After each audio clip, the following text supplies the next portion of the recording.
Якуб енді шындықты біледі, ол Қиметтің туған баласы емес екен. Әкесімен сөйлесу үшін оны алып кетеді. Әкесіне жылап отырып, неге менен шындықты жасырдыңыз, не үшін мен сонша жыл өтіріктің ішінде өмір сүрдім дейді. Баласының не айтып жатқанын бірден түсінген Зия мырза жылап жібереді. Якуб менің туған анам қайда деп сұрайды. Өтінемін, ең болмаса бір сөз айтшы дейді әкесіне. Қимет күйеуінің жылап отқанын ұзақтан байқап қасына келеді. Әкең не үшін жылап жатыр, оған жылайтындай соншама не айттың дейді. Ал саған не болған, сен не үшін жылап жатырсың? Шукран күйеуін жақтап, компанияға қатысты мәселе күйеуімді уайымдатып қойды, кешеден бері ұйықтаған жоқ дейді. Әкелі балалы боп бір ашық сөйлескен шығар дейді. Сенің ұятың жоқ, әкеңе түк жаның ашымайды екен деп Қимет Зияны алып кетеді. Ал Якуб соншама маған өтірік айтатындай, мен не жаздым екен дейді. Элиф компания басшысы болғандықтан қахраманды жиналысқа шақырған кезде ол келмей қояды. Мен шақырғанда неге келмейді деп жынданып кетіп, қахраманды іздеп өзі шығады. Сөйтсе қахраман басқа әйелмен жиналыс өткеріп жатыр екен. Элиф бірден қызғанып кетеді. Ана әйел өзі жас және әдемі. Қахраман әдейі Элиф қызғансын деп жиналыс залының есігін ашып қояды. Элиф қызғанады, ол қайта-қайта қахрамандар жаққа қарай береді. Қахраман топыраққа туған анасы туралы шындықты айту үшін балалар психологынан кеңес алуға жөн көріпті. Қахраман кеңесші қыздан осы жаста оған шындықты айту, оған ауыр тимейді ма деп топырақтың жағдайын ойлап отырады. Ал кеңесші болса, қайта кішкентай кезінде айтқан дұрыс, үлкейген кезде тым ауыр тиеді дейді. Элиф қахраманның кабинетіне баса көктеп кіріп келеді. Жиналысқа қатыспай, маған айтпай, біреулермен кездесесің. Ерге компанияға қатысы бар болса, менің де білуім керек дейді. Қахраман ол жиналыстың компанияға қатысы жоқ, менің жеке мәселелерім дейді.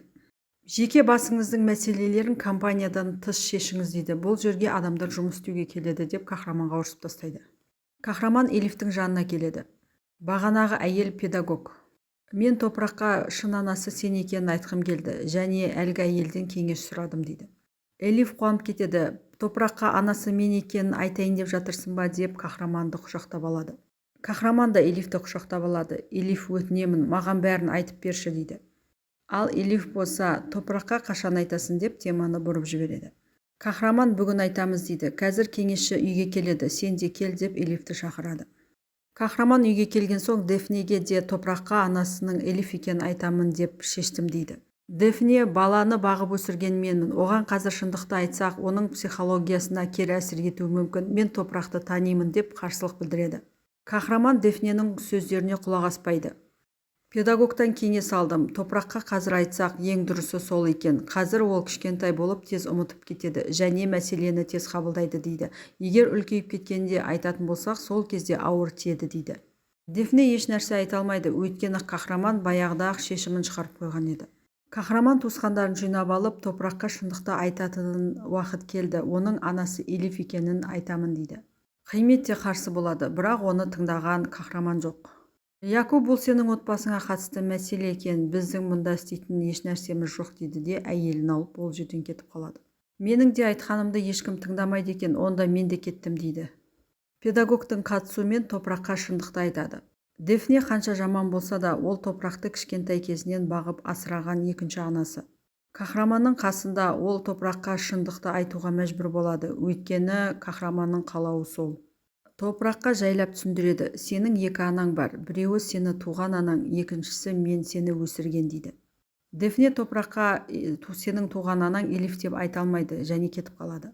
Дефне кеткеннен кейін қахраман топыраққа өзінің туған анасы Элиф екенін жайлап түсіндіреді.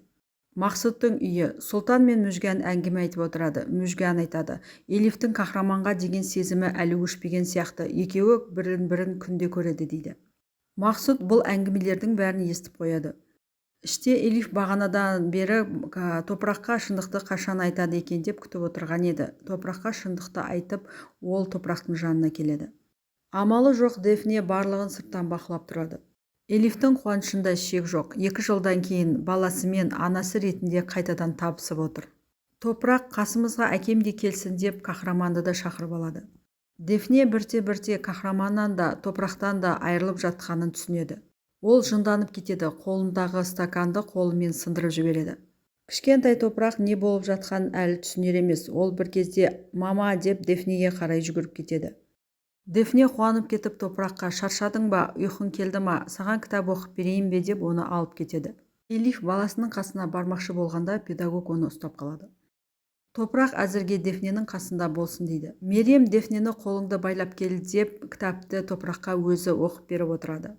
Элиф пен қахраман үйге келсе, топырақ диванда жатады. Сөйтіп олар топырақты бөлмесіне алып кетеді. Дефне қайтып келсе, топырақ жоқ екен. Оны қахраман мен Элиф алып кетті, өздері ұйықтататынын айтты дейді. Жынданып кетеді. Дефне Мақсұтқа хабарласып: сен анында отырсын, ал мында қахраман мен Элиф қайтадан қосылмақшы дейді. Екеуміз бір нәрсе жасауымыз керек деп. Ал жынданып кеткен Мақсұт телефон тұтқасын қоя салады. Элиф баласына ертек айтып береді, топырақ ұйықтап қалады. Сосын Элиф үйіне қайтып кетеді, яғни Мақсұттың үйіне. Дефне топыраққа: бағанағы келген әпке сені менен тартып алмақшы, екеумізді айырмақшы деп топырақты қайтадан қорқытып қояды. Барлығы кешкі тамақ ішіп отқан кезде Жанан бүгін Элифтің қалай компанияға келгенін, 40 жылдық стажы бар бизнес-леди сияқты өзін ұстағанын айтып сыртынан күледі. Дефне мен Мақсұт қайтадан кездеседі. Дефне айтады: Элиф екеуің шынымен де отбасы болдыңдар ма, бірақ еш ұқсамайсыңдар. Сондықтан да қахраманды сендіру үшін екеуміз бір жоспар құрайық. Солай екеуі қахраман мен Элифті тағы да айыру үшін, екеуін бір-біріне қоспас үшін жоспар құрады.